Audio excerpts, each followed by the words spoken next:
Hello प्यारे बच्चों, आज आपके लिए हम एक नई नज़्म लाए हुए हैं। आप जानते हो कि मैंने इससे पहले आपको जब स्टार्टिंग में लगातार मेरा वीडियो चल रहा था, वो भी जब आपका बोर्ड एग्ज़ाम पास आने हुआ था, तो मैंने इससे पहले आपको नज़्म 10th क्लास की जहाँ पे अपना सिलेबस बंद किया था वो तुलुए आफ़ताब थी, है ना।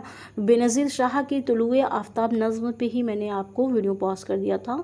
तो आज मैं फिर शुरुआत कर रही हूँ अपने लगातार नए वीडियो की, क्योंकि इससे पहले मैंने आप सभी को बताया कि सिलेबस आ चुका। सिलेबस में इकबाल की नज़्म जो है आपकी है, ठीक है। देखिए सिलेबस में इकबाल है और इकबाल की आपकी नज़्म आपके सिलेबस में है। तो मैं आज आपको जो बताने वाली हूँ वो इकबाल की आपकी नज़्म बताने वाली हूँ आप सभी के लिए। वैसे भी इकबाल बच्चों हम सभी के लिए बहुत इंपॉर्टेंट है। आपके 6, 7, 8, 9, 10 किसी भी क्लास का हो, अगर इकबाल आप में है, ठीक है, इकबाल की नज़्म, इकबाल की गज़ल, कुछ भी अगर आपके सिलेबस में है तो वो काफ़ी इंपॉर्टेंट होता है। उसमें से कहीं ना कहीं बोर्ड एग्ज़ाम में या आपके हाफ अर्ली पेपर में ज़रूर आता है बच्चों, ठीक है।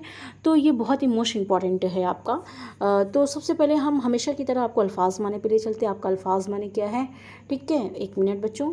ये देखिए, ये है आपका अल्फाज माने। अल्फाज माने आप बहुत सभी गौर करिएगा। देखिए कुछ मैं इसमें आपको बता दूं, गौर करने की बात है, क्योंकि आप सभी का अगर डीप नॉलेज होगा तो आप सभी के लिए बहुत अच्छा होगा बच्चों। ये देखिए गौर करने की बात इसमें है क्या। इस नज़्म में श्री रामचंद्र जी को गैर मामूली खराज अकीदत पेश किया गया। वो हिंदुस्तान के सबसे बड़े फरिश्ता सीरत इंसान थे, ठीक है। मतलब कि ये आपकी जो नज़्म लिखी गई है वो श्री राम जी के ऊपर लिखी गई है।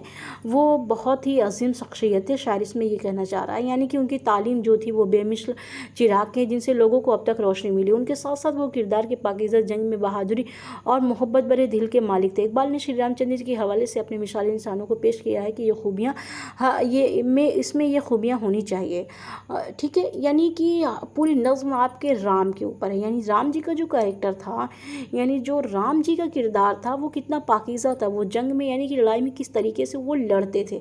जितनी भी राम जी की जितनी भी अच्छी शख्सियत हैं इस नज़्म में इन सभी का जिक्र किया गया है। देखिए प्यारे बच्चों, उर्दू ज़बान हमारी ऐसी होती है कि इसमें हर मज़हब के लोगों को, देखिए हर मज़हब के लोगों को एक बुलंद मकाम दिया जाता है ना।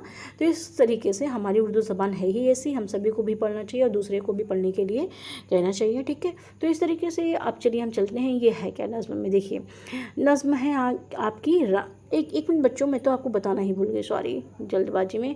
अल्फाज माने, जो अल्फाज माने बहुत इंपॉर्टेंट है आपका। देखिए माने और इशारे, ठीक है। लबरेज यानी कि भरा हुआ, ठीक है।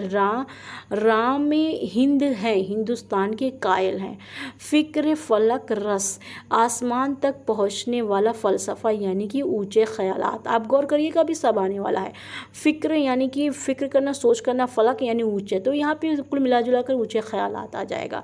मलक यानी कि फरिश्ता, ठीक है। आप पढ़ते नहीं हूर मलक, तो मलक यानी क्या होता है, फरिश्ता।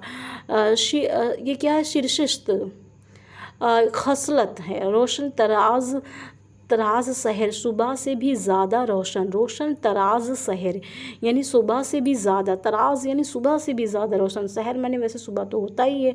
फ़र्द यानी कि अकेला, जिसका कोई सानी ना हो, अकेला कहलाता है, ठीक है। तो ये तो हो गया आपका अल्फाज माने। आप अल्फाज माने का स्क्रीनशॉट ले लीजिए, क्योंकि मैं भी फटाफट आपको आज एक्सप्लेन करने वाली हूँ। चलिए चलती हूँ मैं आपके नज़्म पे। देखिएगा आप, नज़्म आपकी क्या कह रही है कि इस शेर में इकबाल ने हिंदुस्तान की इज़्ज़त और रफ़ात की तरफ इशारा किया कि हिंदुस्तान की अज़मत, हिंदुस्तान वो जगह, हिंदुस्तान की मिट्टी वो है जहाँ पे हमारे श्री रामचंद्र जी जैसे शख्सियत के मालिक हमारे हिंदुस्तान में रहते हैं, ठीक है। तो यहाँ पे क्या कह रहा है कि लबरेज़ है शराब हकीकत से जाम हिंद, ठीक है। आप गौर कीजिएगा, लबरेज़ का मतलब होता है कि भरा हुआ है। लबरेज यानी भरा हुआ है। शराब यहाँ पे वो शराब नहीं, यहाँ पे हकीकत, ठीक है।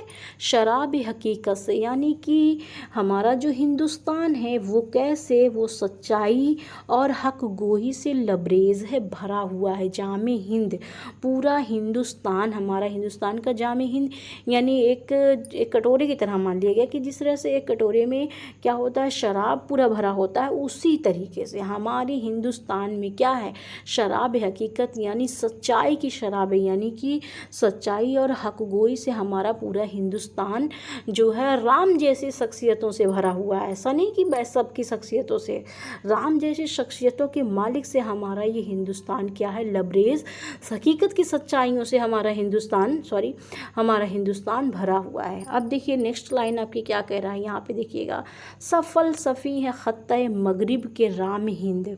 अब देखिएगा हिंदुस्तानियों की, देखिएगा ये हिंदुस्तानियों की बुलंद ख़याली, ठीक है, यहाँ की बुलंद ख़याली का बड़ा सबूत, यहाँ पे वो आप फिर से गौर करिएगा, यहाँ की बुलंद ख़याली, देखिए बुलंद ख़याली का बड़ा सबूत यही है कि दुनिया के फ़लसफ़ी यहाँ के दानिश्वरों के मुरीद हैं, सब फ़लसफ़ी हैं। देखिएगा मेरी बात गौर करिएगा, सब फ़लसफ़ी है ख़त्ते मगरिब के राम हिंद, जो हमारे मगरिब के राम हिंद यानी मगरिब यानी हमारे हिंदुस्तान के, मगरिब के जो हमारे राम हिंद हैं हिंदुस्तान के और जितने भी दानिश्वर हैं, जितने भी फ़लसफ़ी का मतलब होता है कि दानिश्वर, अक्लमंद यानी कि स्कॉलर, जितने भी लोग हैं हमारी इस तहज़ीब के क्या हैं, सब यहाँ के मुरीद हैं। हमारी इस तहज़ीब के, हमारे राम जी को देखते हुए जितने भी लोग, जितने भी दुनिया के दानिश्वर लोग हैं वो यहाँ के मुरीद हैं देख करके, ठीक है। यानी यहाँ के लोगों को, यहाँ के रामचंद्र जी की वजह से यहाँ के हिंदुस्तान के लोगों का भी नाम क्या है, बहुत बुलंद है, ठीक है। अब देखते हैं क्या ये हिंदुओं के फ़िक्र फलक रस का है असर, ये हिंदुओं के, ठीक है,